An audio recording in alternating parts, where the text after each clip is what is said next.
The lights hummed like trapped insects. The air tasted like rust and old rain. A human in a torn jumpsuit stumbled through a hatch and into the prison bay of the cartel dreadnought called the Harrow. He did not look up. He kept his hands open. He moved like a man who had already lost. Name, Agar barked. Here, he said. It was not his real name. It would do. They laughed at him. Different mouths. Different teeth. The sound was the same. One guard tapped a baton against the bulkhead. Sparks leapt. Soft species, the guard said. Break easy. Kier's gaze stayed on the floor. He counted bolts along the deck seam. 12 per plate. A pattern. He listened to the pumps. The pulse staggered for a beat, then caught. A dying compressor.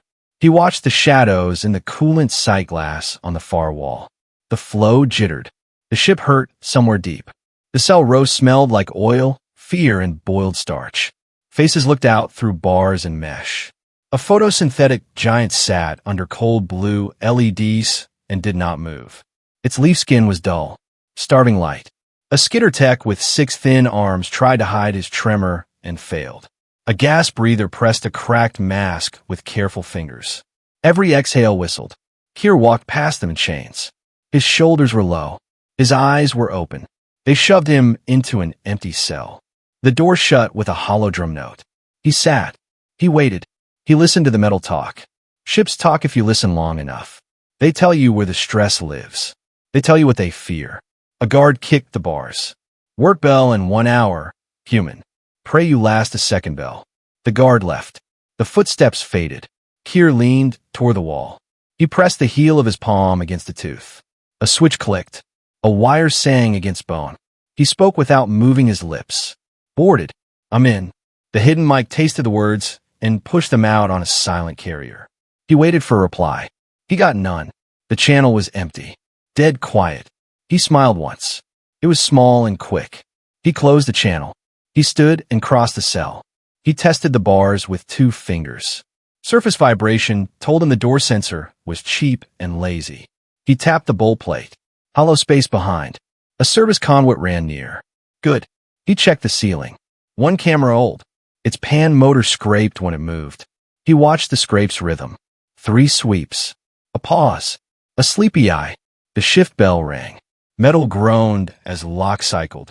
The row opened. The prisoners filed into the corridor in single file. Kier slipped into the line, head down. The photosynth giant met his gaze for a second. Pale eyes. Tired. Kier nodded once. No words. Not yet. They marched through a maze of corridors into a factory bay. Heat pushed at the lungs. Conveyor belts crawled. Crushers hammered. The Harrow ate rock and spat dust and money. Supervisors watched from a gantry. Guards prowled the floor with shock batons and short tempers. The air control was wrong for half the species here. That kept people slow. Slow was safe for the cartel. A pipe hissed near the sorter. Steam kissed the floor and curled. Kier saw it, and saw the way the nearest camera pointed away. He coughed. He stepped wrong on purpose. He went to one knee near the hiss. The guard barked. Up. Kier lifted both hands. Leak, he said. Pressure bad. The guard rolled his eyes. You think I care? He moved closer anyway. He did not want an accident on his watch. Kier tore a thread from his sleeve. He twisted it with a bit of wire he palmed from the floor. He wrapped the joint and pinched. The hiss fell to a whisper. The guard blinked. Do that again, he said. Kier shrugged. Maybe, he said. For water. The guard snorted, but he handed over a dented flask. The water burned cold and perfect down Kier's throat. He gave the flask back. The guard left, pretending not to be impressed. Across the line, the skitter tech stared at Kier with wide black eyes. His hand shook so hard he could not seat a coupler. Kier slid beside him while the camera looked away. Ground it, Kier whispered. He hooked a chain of bent spoons from a tool tray and clipped one into a rusty bracket. Touch here before you work. The skitter did. His hand steadied. He breathed. Thank, he chittered. Name. Kier, he said. You. Rill. The word was small and brave. The photosynth giant lifted a crate. The cold LEDs above flickered. Kier pulled a welding visor from a wall rack. He tore its film and added a strip of foil, then angled it over the giant's head. The light shifted from harsh blue to warm green. The giant's leaf skin brightened to shade. A slow breath moved its chest. Better, it rumbled. Name? Kier. I am Shale. The name fit. Supervisor shouted. Time moved. Kier kept his head down and his eyes open. He watched keys on lanyards. He watched who looked at whom. He watched how the guards leaned when they were bored and when they were afraid. He traced paths in his mind. He wrote simple lines. From cell to bay. From bay to spine. From spine to brain. On a break, he crouched by a spill. Oil made a mirror on the floor. In the reflection, he saw the guard walkway above, the pattern of boots, the absence in that pattern, the exact place where no one ever stood. A blind spot was a door. He returned to his cell at last bell. He slid under the bunk and took a small chunk of blackened metal from the frame. He ground it against the deck until it became charcoal. He drew on the underside of the bunk where no camera could see. He drew vents. He drew pumps. He drew a hatch with 8 bolts. He wrote numbers. He wrote arrows. He wrote one word in human shorthand. Hold. He lay on his back and listened to the harrow breathe. He set a clock in his head. He counted backward from 3 hours and 40. If he was right, the compressor would fail then. It would force a power blink. Blinks were doors too. Boarded. I'm in, he had said. No one had answered. Maybe no one would. That was fine. Humans learned long ago how to work with late help or no help. He closed his eyes. He slept in slices, one ear open, one hand on the deck to feel the metal speak. He woke to the soft scrape of the camera motor. He opened his eyes. The gas breather stood at the bars, mask fogged, breath thin. Lens, the alien rasped. Cracked. Will fail. Kier sat up. Tomorrow, he said, bring the mask to the sorter. I'll fix it. The alien hesitated. Why help? Kier looked at the cold ceiling lights. Because we're not dead yet, he said. The alien nodded once and vanished into the dark. The ship shuddered on a long, low burn. Far away, something heavy turned. Kier counted. 3 hours and 36 remained. He rolled his wrist and felt the old scar there ache with the change in gravity. It was a good sign. It meant the main pumps were starving and dragging. It meant the blink would come. It meant a door would open, if he was ready, if he was fast, if he could make the ship tell itself a small white lie. He breathed in slow. He breathed out slower. He pictured 8 bolts. He pictured a hatch painted blue once, then gray, then grease. He pictured a service, spine hot enough to burn skin. He pictured a room made of racks and cables, humming like a hurt animal. He pictured his hand sliding a thin white card into an old, forgotten port. He pictured the ship remembering an older truth. He did not smile this time. He waited. The next cycle began with sirens that weren't alarms, just the harrow's way of waking the living. Red lights blinked in the corridor, and recycled air hissed through vents with a sickly wheeze. Kier sat up before the others stirred.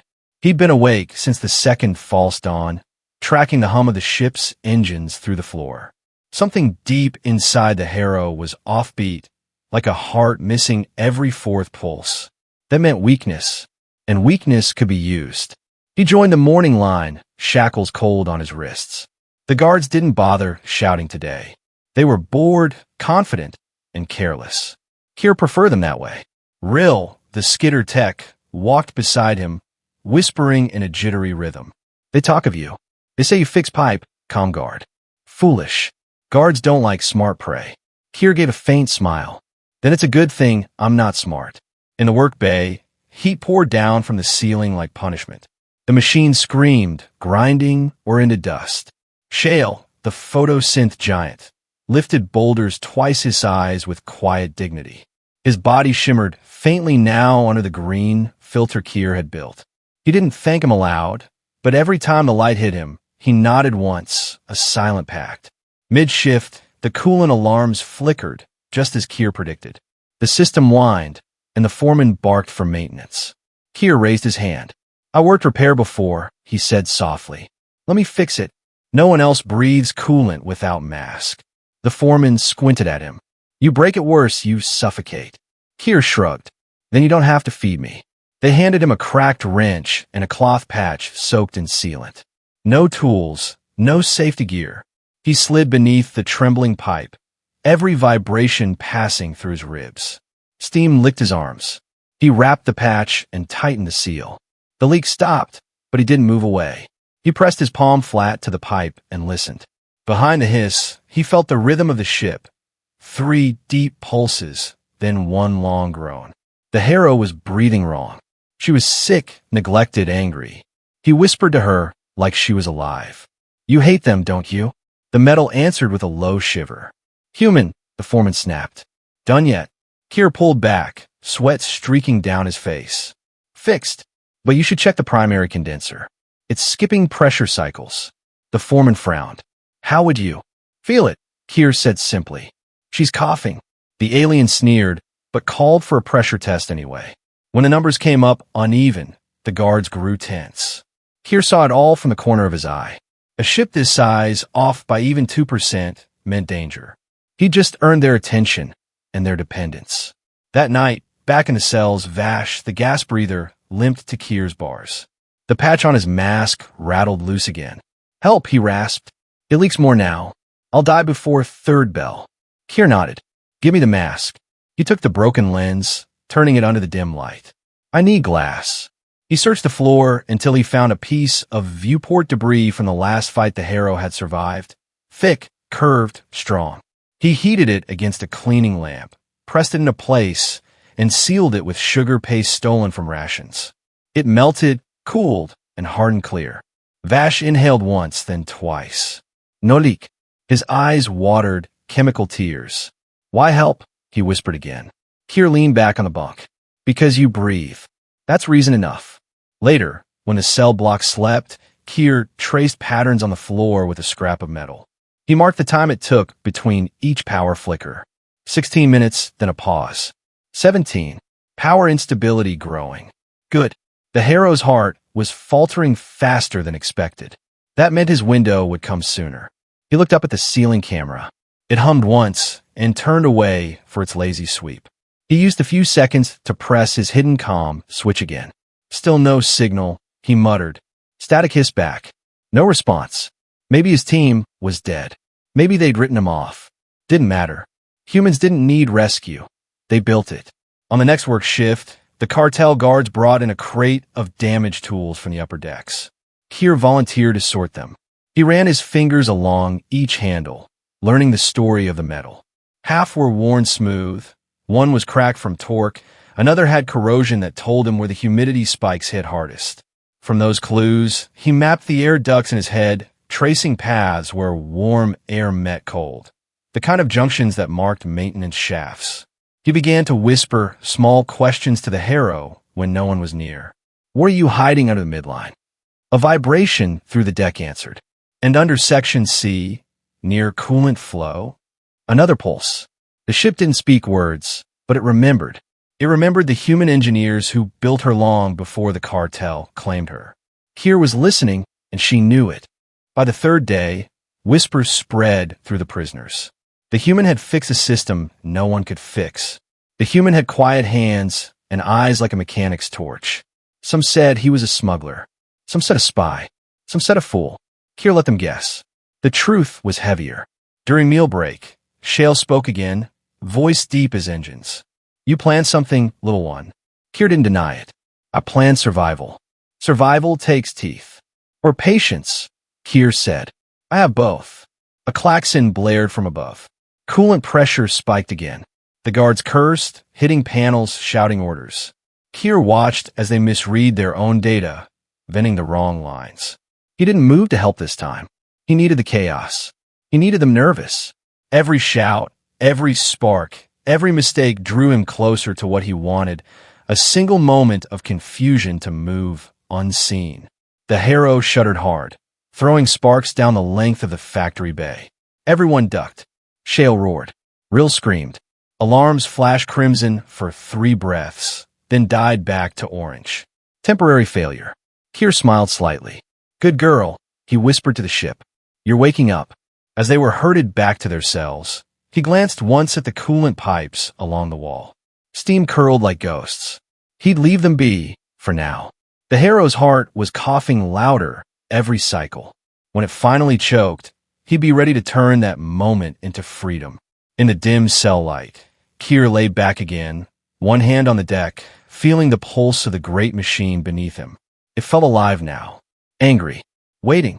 He whispered into the silence, voice barely audible. 3 more days, old girl. Then we start making history. The next morning came not with light, but with vibration.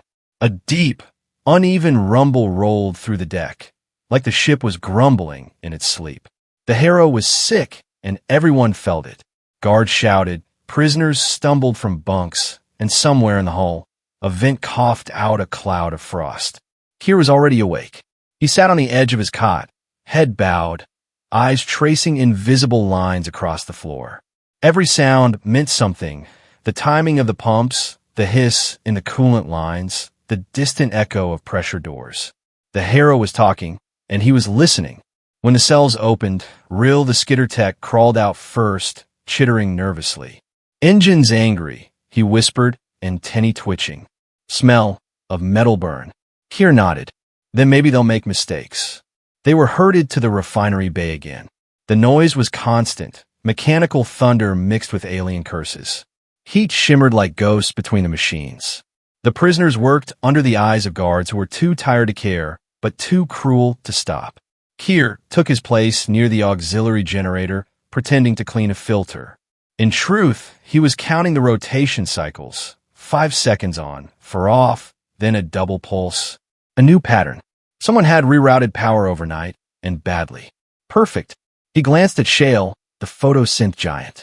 The creature's broad shoulders were drooping again. His color had faded under the harsh white lamps.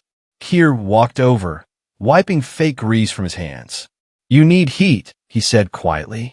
Shale's voice was like gravel sliding in water. "They give me light, not warmth." Keir tore a piece of metal mesh from a discarded crate and bent it into a cone. He lined it with foil, placed it behind Shale's station, and tilted it toward the reactor vents. Warm air funneled toward him, and the giant sighed, a slow, deep sound that vibrated in Keir's chest. "Better," Shale said. "You fix everything, little human." "Not everything," Keir said softly. "Just what matters." The foreman approached, his scaled face slick with sweat. "Human," he barked. "You make ship hot. Too much heat near conduit." Keir straightened, hands open. "The heat isn't me," he said. "It's the Harrow. She's pushing back." The foreman snorted. "Ships don't push back." Keir's eyes flicked to the wall as it creaked, metal flexing like a living thing. "You sure?" I got a few laughs from the prisoners, nervous and short. But Keir saw fear in the foreman's eyes. The Harrow wasn't behaving like a machine anymore. The old systems, buried deep under cartel patches, were waking up. Later, in the mess hall, Keir sat apart. His food was gray paste, flavorless and dense, but he didn't eat. He studied the power conduits running along the ceiling. Each was color-coded, green for auxiliary, orange for propulsion, red for main grid. The orange lines pulsed unevenly. He smiled faintly. That was his entry point. If he could reach the conduit access during next shift, he could map the ship's old maintenance grid, the one the cartel didn't even know existed. Vash sat down across from him, mask fogged. "You stare like Hunter," the gas breather said. "What do you hunt?" Keir met his gaze. "A heartbeat." Vash tilted his head. "Ships don't have hearts." "This one does," Keir said, "and I think it remembers who built her." After lights out, Keir waited until the cameras passed their sweep. He pulled the sharpened bit of metal he'd hidden in his sleeve and scraped faint lines on the wall. Coordinates, measurements, guesses. The Harrow's original designers had been human. Somewhere in her bones, there was still a memory of that code, of that voice command structure. If he could reach her neural interface, even for seconds, he could wake it. But to get there, he needed access to the core spine, a vertical maintenance shaft 3 decks below their sleeping block. That meant opening a hatch sealed for 50 years. He turned on his side and whispered through the bars to Rill. "How fast can you open a welded panel?" Rill's antennae flicked. "Depends on metal. Depends on fear." "Then make it fast," Keir said. "You're going to help me find a ghost." The next work shift gave them cover. The ship's power stuttered twice, sending guards scrambling to reboot terminals. Keir slipped a wrench into his sleeve and motioned for Rill. Together, they ducked into the waste disposal tunnel under the pretext of clearing a blockage. The tunnel was narrow, filled with steam and stench, but it led toward the maintenance section. "No cameras here," Rill whispered. "I know," Kier said. "That's why I picked it." At the end of the tunnel was a bulkhead covered in soot and warning symbols. The faded lettering read Spine Access, Engineering Only. Kier brushed dust away. "There you are," he murmured. "The Harrow's memory." Rill tapped the welds. "Vic, can you cut it?" Rill hesitated. "Not quiet." "Then slow," Kier said. "Like breathing." They worked in silence, alternating between cutting and cooling, using stolen water to dampen sparks. Every sound felt like thunder in the narrow space. Twice they froze when footsteps echoed nearby, but no one came. Finally, after what felt like an hour, the last weld cracked. The hatch creaked open, revealing darkness beyond, a tunnel lined with cables that hummed faintly, as if whispering to itself. Kier took one step inside. The air smelled old, like ozone and dust. He ran his hand along the wall. The metal was smoother here, older alloy, human-made. The Harrow wasn't just a cartel ship. She was built by Terrans long ago, maybe during the first expansion wars. He smiled to himself. "I knew it," he whispered.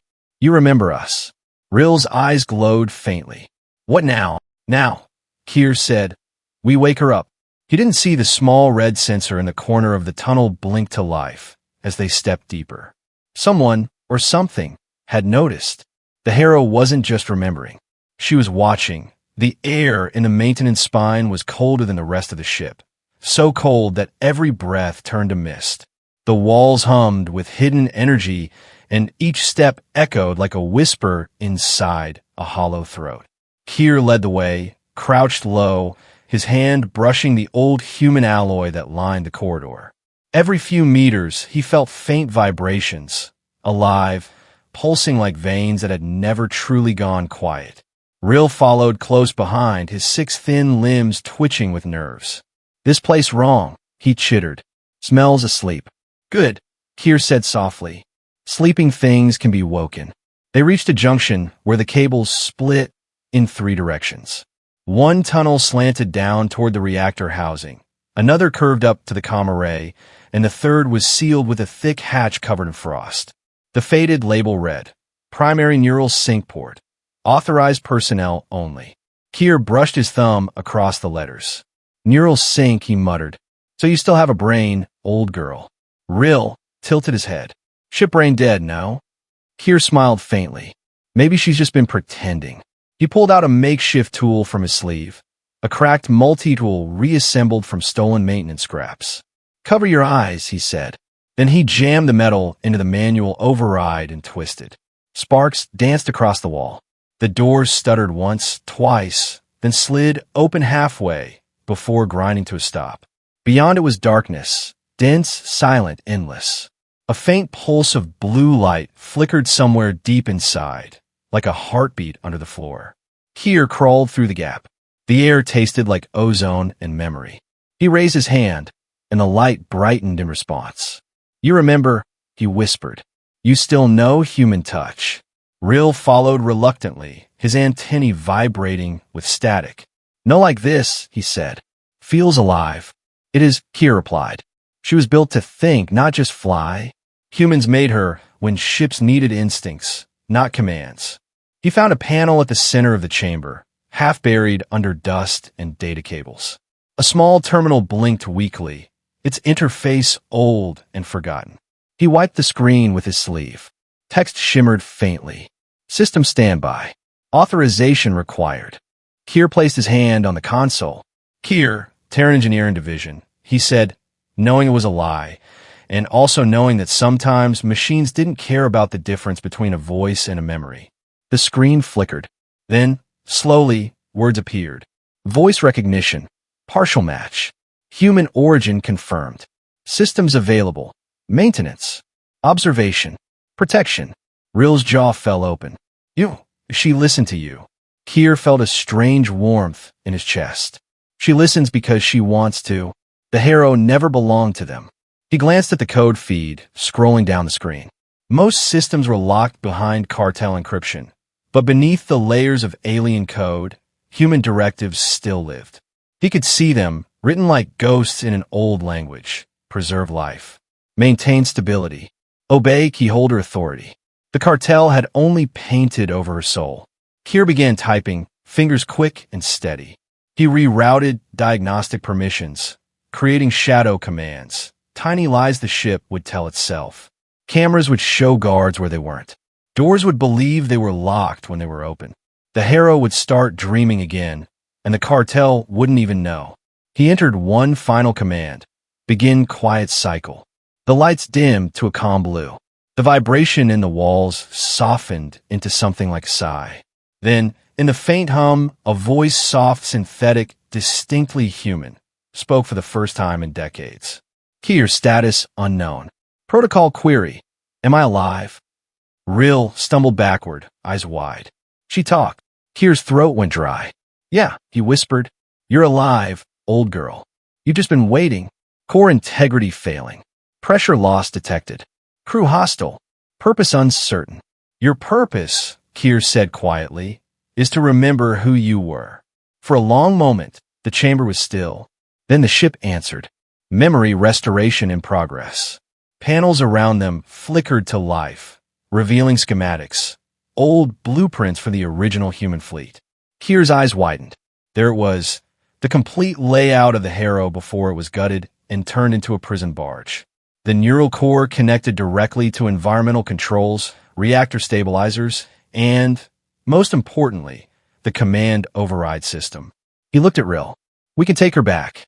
Take her back. Rill's mandibles twitched. Steal ship from cartel? Not steal, Kier said. Reclaim. He copied the map to a salvage data stick and disconnected. As he turned to leave, the voice spoke again. Will you return? Kier paused. Count on it. He and Rill slipped back into the main corridor.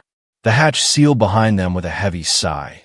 And for a moment, Kier thought he heard something else, a slow pulse deep within the hull, like the ship was breathing with him now.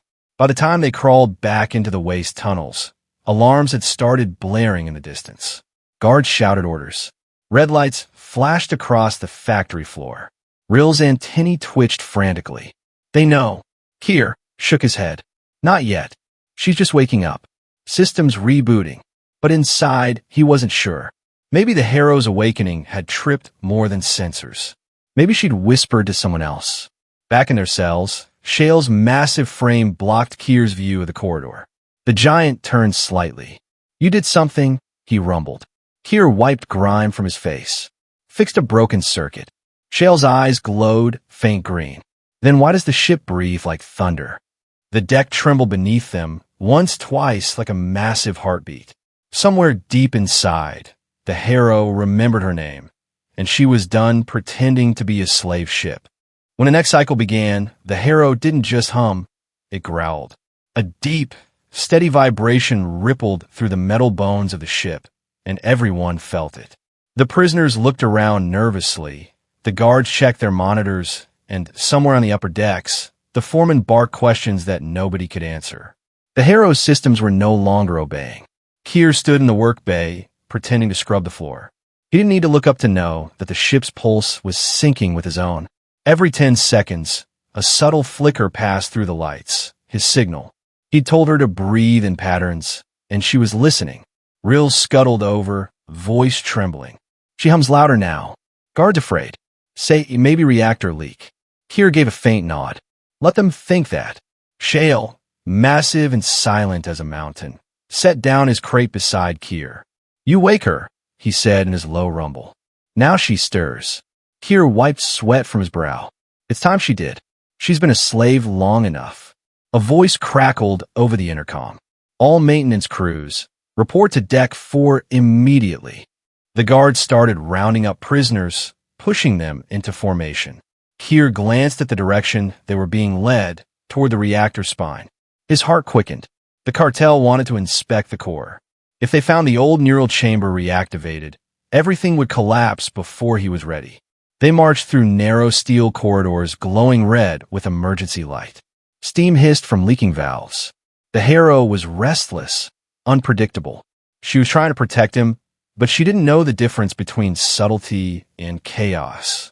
As they reached Deck 4, the foreman shouted, Lockdown protocol. Nobody moves. Guards spread out, securing corners. Kier counted exits, timing each rotation of the cameras. His pulse stayed steady. He needed 10 minutes. Just 10. Then the room went dark. For 3 long seconds, there was only the sound of breathing. Then the backup lights blinked to life, dim, blue, and flickering. The control panels had reset to human standard script.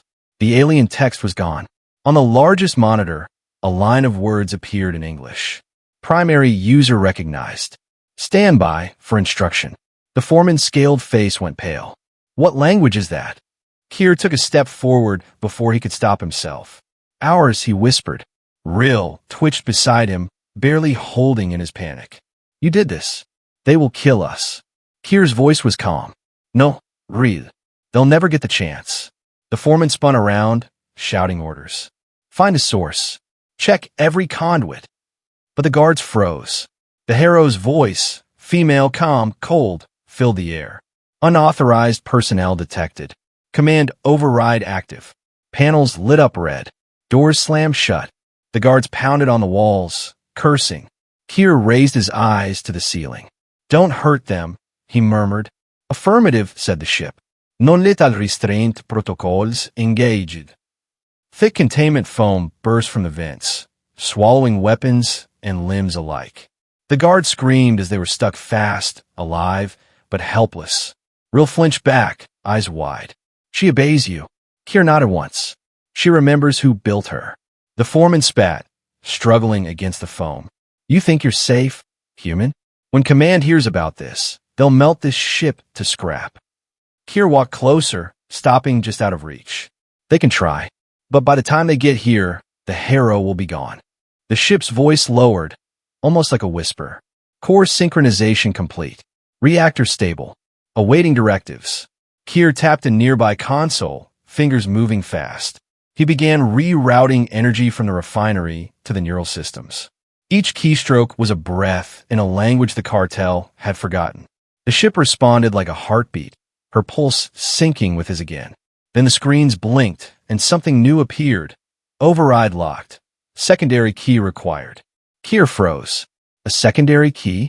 He hadn't expected that. Rill looked up from the shadows. Maybe another human? No, Kier said, shaking his head. There are no other humans here. He scanned the schematics, searching for the answer. The ship had split her authority in two. One half for the captain, one half for the warden. The cartel had buried the warden's credentials under layers of false code. He didn't need a person. He needed a name. Shale's deep voice broke the silence. You said she remembers. Then maybe she remembers you. Kier looked at the monitor, the reflection of his face distorted in the blue glow. I wasn't the warden, he whispered, but maybe I can pretend to be. He leaned toward the console and spoke, clear and low. Warden Elias Kier, registration 802, emergency override authorization. It was a bluff, an old Terran naming format he'd seen in the ship's logs. The console hesitated.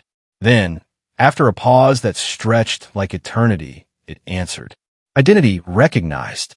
Welcome back, Warden. The floor trembled. Power surged through the walls. The Harrow's old systems lit up one by one. Reactor, defense grid, navigation core. The air vibrated with energy. Rill fell to his knees, whispering prayers to a god that might have been the ship itself. Kier stood in the center of it all, the hum of machinery filling his bones. Listen to me, Harrow, he said quietly. We're not here to destroy. We're here to rebuild. But you have to trust me. Trust confirmed, she said. Awaiting mission parameters. New mission, Kier said.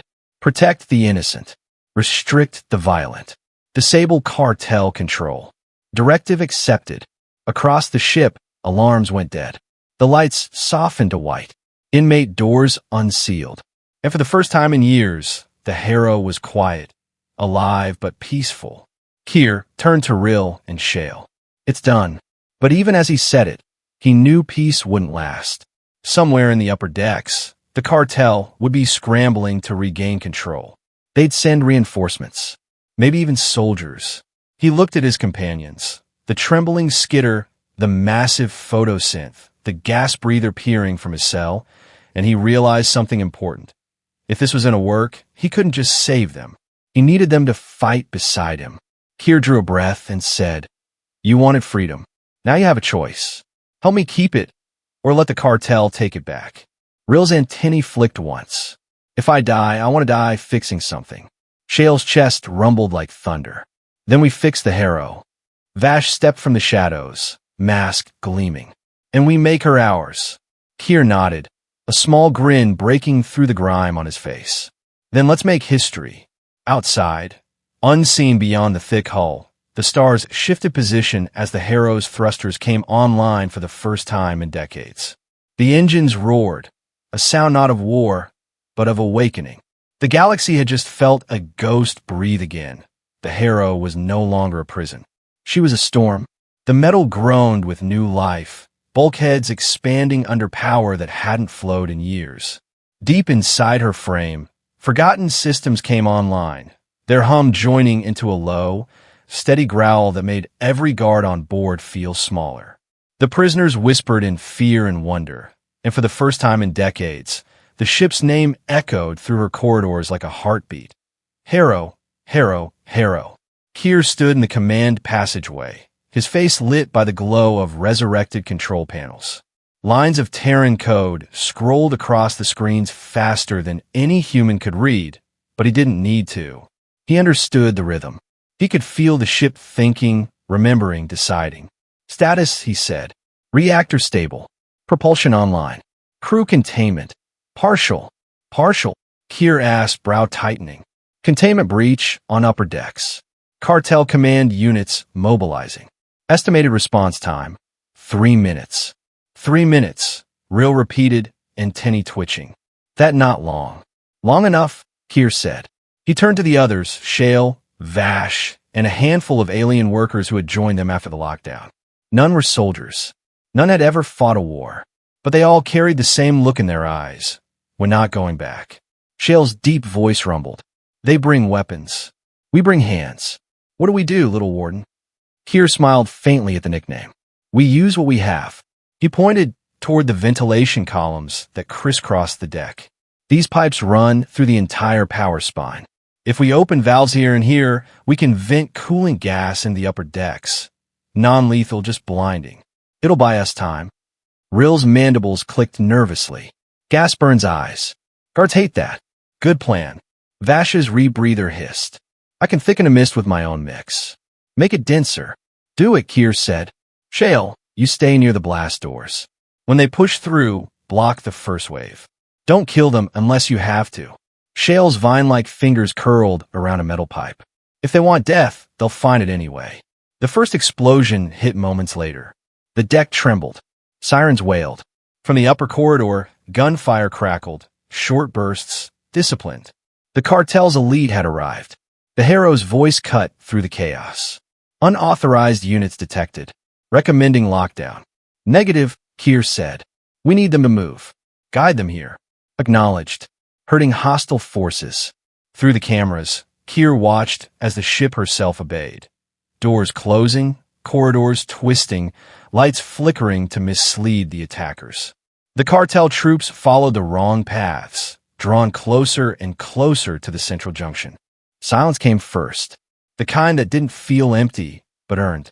The kind that followed storms and battles and choices that couldn't be undone. The Harrow floated through the void, her hull scarred and blackened, her once flickering lights now steady and soft. Inside her, the echoes of violence had faded into whispers of work, of movement, of rebuilding. Kier stood on the observation deck, the one that had been sealed for years. Beyond the cracked glass stretched a view of endless stars, and in the reflection, his face looked older than it had a week ago. Exhaustion sat deep in his bones, but so did something rarer. Peace. Behind him, Ril scuttled in nervously, carrying a cluster of glowing circuits like a bouquet. "We fix comm relay," he said proudly, clicking his mandibles together. "Ship can talk to sky again." Kier smiled. "Good work, Ril. You've earned a rest." Ril shook his head. "No rest. Too quiet. When quiet comes, mind remembers fear." Kier turned back toward the stars. Then we fill the quiet with purpose.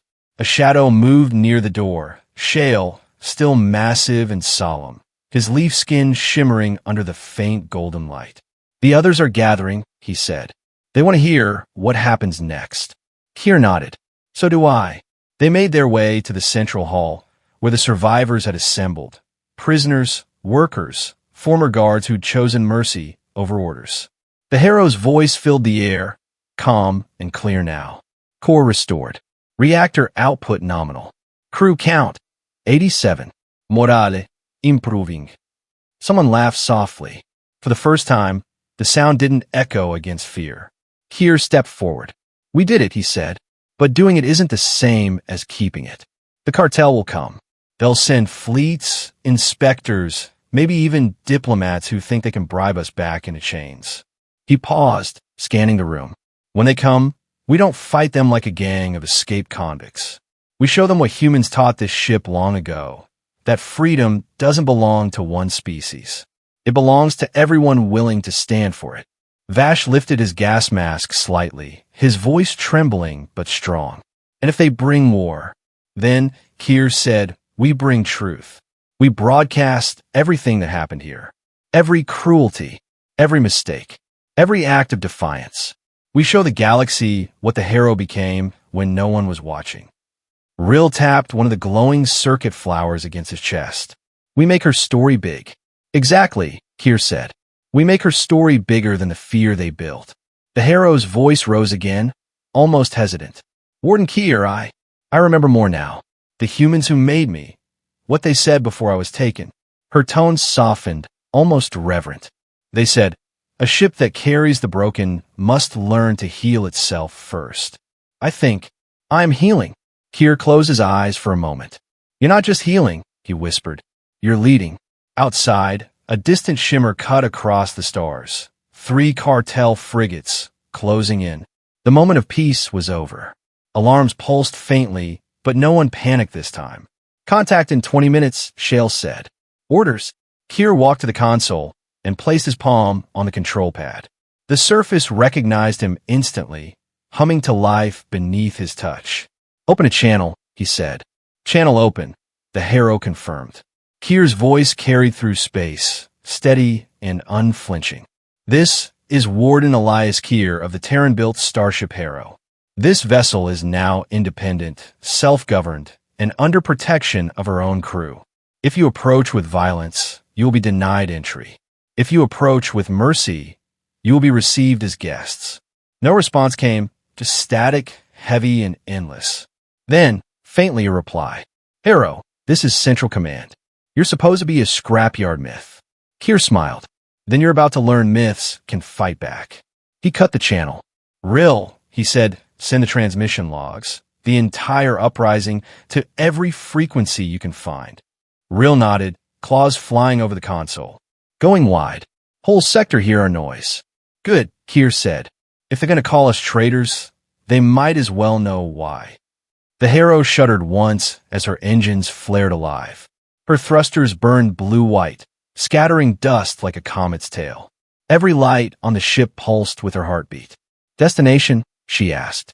Kier looked out the viewport one last time. Somewhere no one owns. Somewhere quiet. Understood, she said. The Harrow turned from the oncoming ships and dove into the dark, silent, confident, alive. In the corridors, laughter mixed with awe. The prisoners who once shuffled in fear now walked upright. Shale leaned against the wall, eyes closing as the ship vibrated beneath him. Feels like wind again, he murmured. Rill climbed onto a crate, chittering proudly. She sings. She's always sung, Kier said. We just never listened. He stood there a long while, watching stars streak by, feeling the hum of metal under his hand. For the first time since stepping aboard, he wasn't pretending to be the warden. He was one, of a people, of a ship, of an idea. Somewhere in the deep black, a voice whispered through the intercom, soft as a prayer. Warden Kier, what is freedom? He smiled faintly. Freedom, Harrow, is what you sound like right now. The Harrow answered, her engines roaring with a voice that echoed through the void. Half machine, half miracle, entirely alive. And the galaxy, listening, finally heard her.